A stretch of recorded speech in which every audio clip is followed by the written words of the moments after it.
Assertive sentence मतलब noun या pronoun से शुरू होगा और फुल स्टॉप से खत्म होगा। दूसरा टाइप का सेंटेंस होता है इंट्रोगेटिव सेंटेंस। इंट्रोगेटिव में सीधा सा है क्वेश्चन मार्क लास्ट में होगा, लास्ट में क्वेश्चन मार्क होगा। इंट्रोगेटिव में लास्ट में क्वेश्चन मार्क होगा। Exclamatory third type of sentence. Exclamatory का मतलब क्या होगा कि जो फीलिंग दिखाएगा, ये एक्सक्लेमेशन मार्क मिल जाए कहीं भी, बीच में लास्ट में कहीं भी, वो एक्सक्लेमेटरी सेंटेंस हो जाएगा। जैसे वो I lost my book, exclamatory. Imperative में थोड़ा सोचना है, लास्ट सेंटेंस है। इम्परेटिव सेंटेंस मतलब जो ऑर्डर, रिक्वेस्ट, ये सब सेंटेंस जो होता है ना, रिक्वेस्ट, ये होता है इम्परेटिव सेंटेंस। Imperative sentence. लेकिन सबसे इम्पोर्टेंट बात ये है कि ये नाउन प्रोनाउन से शुरू नहीं होना चाहिए। जैसे you get out, you get out imperative नहीं है, असर्टिव है, क्योंकि नाउन प्रोनाउन से शुरू हो रहा है, फुल स्टॉप से खत्म होता है, असर्टिव हुआ, असर्टिव हुआ। मिस्टेक मत करना यहाँ पे। तो इम्परेटिव सेंटेंस सिर्फ ऑर्डर, रिक्वेस्ट, कमांड होगा, लेकिन वो नाउन प्रोनाउन से शुरू नहीं होना चाहिए। जैसे गेट आउट ऑर्डर है, इम्परेटिव हो गया। असर्टिव मतलब ऐसा कोई भी सेंटेंस जो नाउन प्रोनाउन से शुरू हो, एंड और फुल स्टॉप से। इंट्रोगेटिव क्वेश्चन मार्क लास्ट में होना पड़ेगा, लास्ट में। एक्सक्लेमेटरी मतलब एक्सक्लेमेशन मार्क होना चाहिए। इम्परेटिव ऑर्डर या रिक्वेस्ट होगा, लेकिन सबसे इम्पोर्टेंट क्या है, नाउन प्रोनाउन से शुरू नहीं होना चाहिए। यू कम हियर नहीं है इम्परेटिव, असर्टिव है। यू मतलब प्रोनाउन। अब चलो इसमें चलता है असर्टिव सेंटेंस का रूल क्या बोल रहा है। रूल क्लास 10 के लिए पढ़ना है तो उतना डीपली नहीं जाएगा, जैसा क्वेश्चन आएगा वैसे ही पढ़ाएगा। असर्टिव सेंटेंस में सेट टू या सेट, कुछ भी रिपोर्टिंग वर्ब हो ना, सेट टू या सेट, तो वो हो जाएगा टोल्ड, टोल्ड हो जाएगा। सेट टू या सेट कुछ भी हो, टोल्ड हो जाएगा। और इन्वर्टेड कॉमास का जगह, इन्वर्टेड कॉमास का जगह लगता है यहाँ पे दैट, दैट। इन्वर्टेड कॉमास का जगह दैट। टेंस चेंज सेम ही होगा, जैसे प्रेजेंट सिंपल बन जाएगा पास्ट सिंपल, प्रेजेंट कंटीन्यूअस बन जाएगा पास्ट कंटीन्यूअस, प्रेजेंट परफेक्ट बन जाएगा पास्ट परफेक्ट। मिस्टेक यही दो जगह होगा, पास्ट सिंपल बनेगा पास्ट परफेक्ट, पास्ट कंटीन्यूअस बनेगा पास्ट परफेक्ट कंटीन्यूअस टेंस। शुरू का तो तीनों इजी है, present simple, past simple, present continuous, past continuous, present perfect, past perfect. लेकिन लास्ट का दो टफ है। पास्ट सिंपल क्या बनेगा, पास्ट परफेक्ट बनेगा, और पास्ट कंटीन्यूअस क्या बनेगा, past perfect continuous tense. Example देखो, दो जगह टेंस चेंज नहीं होगा। अगर सेंटेंस किसी के हैबिट के बारे में है ना, टेंस चेंज मत करना। किसी का हैबिट के बारे में है तो टेंस चेंज नहीं होगा, प्रेजेंट सिंपल ही रह जाएगा, ठीक है। और अगर रिपोर्टिंग या यूनिवर्सल फैक्ट के बारे में है, यूनिवर्सल फैक्ट के बारे में तब भी टेंस चेंज मत करना। जैसे कि अर्थ, रिवर्स, ये तो हमेशा रहेगा ना, तो कैसे पास्ट बना दे, नहीं बना सकता, टेंस सेम ही रहेगा यूनिवर्सल फैक्ट के बारे में। रिपोर्टिंग वर्ब अगर प्रेजेंट या फ्यूचर दिखा रहा है तब भी टेंस चेंज नहीं होगा, इंटेंट में जरूरत नहीं है, क्योंकि रिपोर्टिंग वर्ब देगा ही नहीं। फिर भी समझ जाओ, रिपोर्टिंग वर्ब अगर प्रेजेंट या फ्यूचर दिखा रहा है, प्रेजेंट या फ्यूचर, तब टेंस चेंज मत करना, टेंस चेंज बिल्कुल ही नहीं होगा अगर रिपोर्टिंग वर्ब प्रेजेंट या फ्यूचर दिखा रहा है। अब देखो, जैसे कि एग्जांपल है, he said I am playing game। अब ऐसा क्वेश्चन 10 में आने का चांस तो नहीं है, फिर भी समझने के लिए समझेगा। he said I playing game। जब हम ये रिपोर्टिंग वर्ब का बात कर रहे हैं ना, रिपोर्टिंग वर्ब प्रेजेंट या फ्यूचर होने से, यहाँ पे सेड है, देखो सेड मतलब पास्ट, तो टेंस चेंज होना चाहिए। रिपोर्टिंग वर्ब अगर प्रेजेंट या फ्यूचर होता, मान लो यहाँ पे से लिखा होता है, SAYS, या विल से लिखा होता, तब टेंस चेंज नहीं होता। लेकिन रिपोर्टिंग वर्ब तो सेड है, मतलब ऑलरेडी पास्ट है, पास्ट है तो टेंस चेंज करना है, टेंस चेंज करना है। तो ये वाला सेंटेंस असर्टिव है या नहीं, I am playing game assertive है, क्योंकि स्टार्ट हो रहा है नाउन से, एंड हो रहा है फुल स्टॉप से, असर्टिव है। असर्टिव सेंटेंस का रूल क्या बोल रहा है, सेड या said to, reporting verb told हो जाएगा, तो सेड का जगह क्या लिखना होगा, टोल्ड। ये टोल्ड, कॉमा इन्वर्टेड कॉमा का जगह क्या लिखा जाता है, दैट, दैट लिखा जाता है, तो यहाँ पे दैट लिख दिया। अब आई मतलब ही, अब ये कौन सा टेंस में, प्रेजेंट कंटीन्यूअस है, क्योंकि एम और आईएनजी है, बस तो पास्ट कंटीन्यूअस बना दो। तो was और were लगाना है तो he सिंगुलर है तो यहाँ पे लग जाएगा was. He was playing game. ये हो गया indirect speech. He told that he was playing game. अब नेक्स्ट देखो. He said I give exam every year. Every year. assertive sentence है ये भी. I give exam every year. assertive है. Pronoun से शुरू हो रहा है, फुल स्टॉप से खत्म हो रहा है. assertive ही है. ठीक है. ये सेड भी पास्ट दिखा रहा है. टेंस चेंज करना है. पास्ट ही दिखाया. तो he told that I हो जाएगा he. अब लेकिन इसमें टेंस चेंज नहीं कर सकता हम लोग. क्यों नहीं कर सकता? क्योंकि एवरी है. एवरी मतलब उस इंसान का हैबिट है. अब हैबिट में टेंस चेंज नहीं होगा. हैबिट में कभी भी टेंस चेंज नहीं करना है. हैबिट है ना. तो ये कौन सा टेंस में? Present simple tense. Present simple ही रहेगा. तो ही है तो गिव का गिव ही होना चाहिए. ही गिव एग्जाम एवरी ईयर. लेकिन ये गिव यहाँ पे रॉन्ग हो गया. गिव्स होगा क्योंकि आई तो ही हो गया. तो ही सिंगुलर के साथ प्रेजेंट सिंपल में एस लगता है. तो he gives exam every year. अब मान लो ये है. He said earth is round. Earth is round. ठीक है. असर्टिव सेंटेंस है. अर्थ नाउन होता है, फुल स्टॉप से खत्म हो रहा है. तो ही टोल्ड दैट.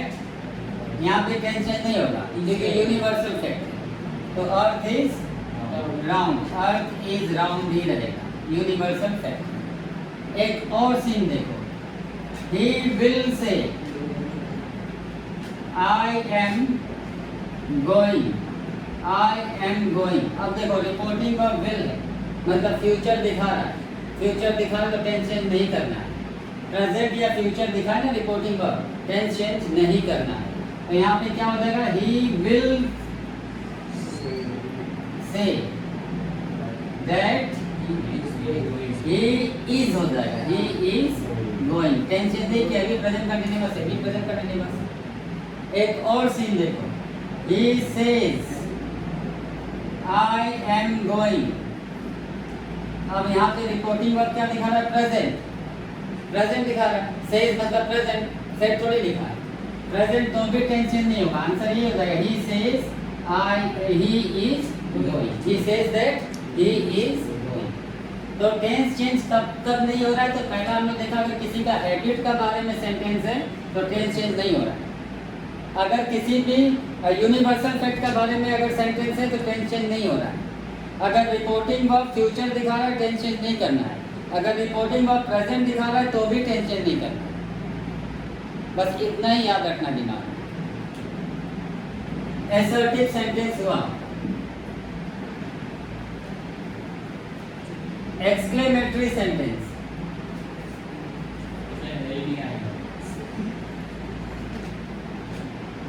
माथा पे चढ़ा रखा है. Exclamatory sentence. यहाँ पे सेड या सेड टू इसमें हो जाएगा एक्सक्लेम. और इन्वर्टेड कॉमास का जगह इसमें भी लिखना है दैट. ठीक है. इसमें कोई हैबिट होने का बात ही नहीं होगा. इसमें यूनिवर्सल फैक्ट होने का बात ही नहीं होगा. हाँ रिपोर्टिंग वर्ब हो सकता है प्रेजेंट या फ्यूचर में. प्रेजेंट फ्यूचर में होगा तो टेंस चेंज मत करना. Reporting verb. ठीक है. जैसे देखो he said oh I made mistake. Exclamatory sentence ना. तो सेड क्या हो जाएगा? एक्सक्लेम. He exclaim that. अब ओ मत लिखना क्योंकि एक्सक्लेम लिख दिया. ही पास्ट सिंपल है. मेड है. पास्ट परफेक्ट बनेगा ये. तो he had made mistake. He had made mistake. Suppose यहाँ पे he will say wow Virat made 0 run. तो he will say है ना. तो he will exclaim that अब यहाँ पे टेंस चेंज नहीं करना है, विल है, विल नहीं टेंस चेंज करना है। That Virat made 0 run. Sir had made नहीं होगा बोला ना टेंस चेंज नहीं करना है, विल है, टेंस चेंज नहीं करना है। प्रेजेंट या फ्यूचर दिखाए तो टेंस चेंज नहीं करना है। हाँ फ्यूचर भी, विल से भी होने से नहीं टेंस चेंज करना है, ये तो फ्यूचर ही है विल से। अगर सिर्फ सेंस होने से तो प्रेजेंट हो गया, तब तो टेंस चेंज करना ही नहीं, दोनों में नहीं करना है, हैबिट आएगा नहीं है। नेक्स्ट है imperative sentence. Imperative sentence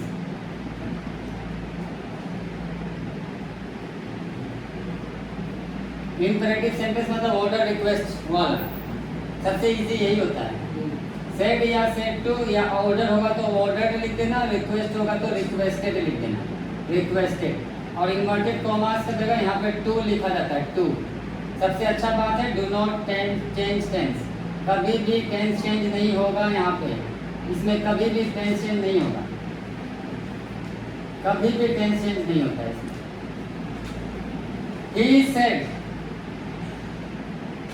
get out है इंपरेटिव, गेट आउट हो गया तो ये ऑर्डर है, रिक्वेस्ट है, तो ही ऑर्डर्ड इन्वर्टेड कॉमा आगे देखो टू गेट आउट। अगर हुआ he said please write fast, requested, he requested to, अब प्लीज मत लिखना, टू राइट फास्ट। ये इंपरेटिव सबसे इजी है। लास्ट वाला बाकी है सबसे टफ वाला, इंट्रोगेटिव सेंटेंस। यहाँ पे थोड़ा दिमाग लगाना होगा, यहाँ पे इंट्रोगेटिव सेंटेंस। सेड या सेड टू हो जाएगा आस्क्ड, ASKED, ठीक है।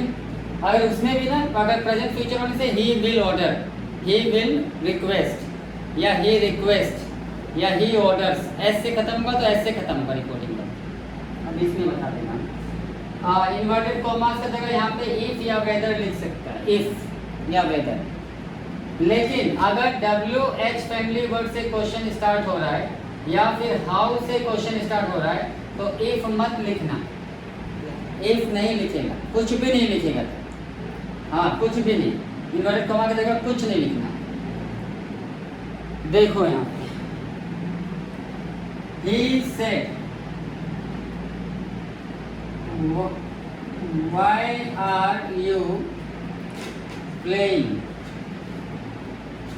game, इंट्रोगेटिव है ना, इंट्रोगेटिव कोई डाउट नहीं। तो he said क्या हो जाएगा, he asked, ये दो WH आ गया, if नहीं लिखना है। Why, अब ये वाला और इसका पोजीशन चेंज होगा क्योंकि हम लोग को फुल स्टॉप चाहिए इनडायरेक्ट स्पीच में, फुल स्टॉप चाहिए। तो यू कौन हो गया, आई। Why I, present continuous, past continuous, Why I was playing game, full stop। He said do you like Virat, ठीक है। तो ये इंट्रोगेटिव है तो ही आस्क्ड, इफ आएगा या नहीं आएगा ना, क्योंकि WH और हाउ तो नहीं है पहला वर्ड, तो इफ वेदर भी लगा सकते हैं। एक चीज याद रखना, डू डज डिड तीनों को इनडायरेक्ट स्पीच में नहीं लिखना, भूल जाना, इसको भूल जाओ, याद ही मत रखो। डू डज डिड को भूल जाना। इफ यू हो गया आई, अब प्रेजेंट सिंपल है हो जाएगा past simple, if I like Virat, full stop. अब देखो he said are you playing game, interrogative है। ही आस्क्ड, इफ आएगा आर है, इन दोनों का प्लेस हेल्पिंग वर्ब और सब्जेक्ट का प्लेस अलग करना पड़ेगा। If I was playing game, he says are you playing game, he says. अब देखो ये सेज मतलब प्रेजेंट, प्रेजेंट मतलब टेंशन नहीं होगा, तो ही आस्क्ड नहीं लिखेगा, ASKS, AS से खत्म हो तो ADS, सभी में ऐसे ही होगा, सभी में। If I am playing game, tension नहीं करें। जैसे ही विल से या ही विल टेल, टेल मतलब प्रेजेंट ही है, से या टेल कुछ भी हो सकता है। आर यू प्लेइंग गेम, तो यहाँ पे क्या होगा, ही विल आस्क, टेंशन नहीं हो। तो ये सब रूल्स है और कुछ नहीं। एग्जाम में ऐसा क्वेश्चन नहीं आएगा, लेकिन एग्जाम में तो अलग टाइप का क्वेश्चन आएगा।